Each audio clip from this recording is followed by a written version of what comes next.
terms of understanding anatomy for an open repair in a preperitoneal position, this is a tool that's very helpful in terms of identifying the layers that are critical.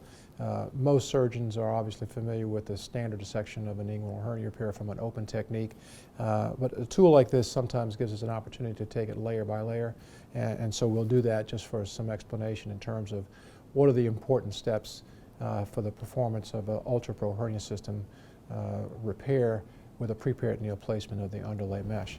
So for the sake of discussion about it in terms of layers of dissection, obviously the first layer of fascia we encounter is the external oblique aponeurosis, which forms the external ring.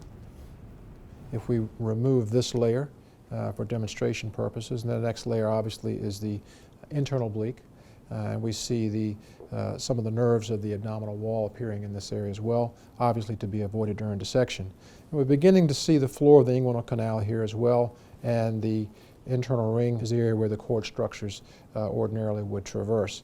The deep epigastric vessels in the rim medially of the internal ring are a critically important landmark anatomically, because the objective of placing the ULTRAPRO hernia system underlay portion is to go beneath the epigastric vessels and enter the preperitoneal space beneath those vessels. So as we take this next layer off, we'll begin to see that a little more clearly. Here is the transversus abdominis muscle and its aponeurosis, the internal ring, the lateral triangle, and the medial triangle in this area. So our primary objective in placement of an ULTRAPRO hernia system procedure is to place the underlay portion of the mesh in the preperitoneal space beneath these epigastric vessels. So eventually at that point we'll have medial, femoral, and lateral triangle deployment of the mesh.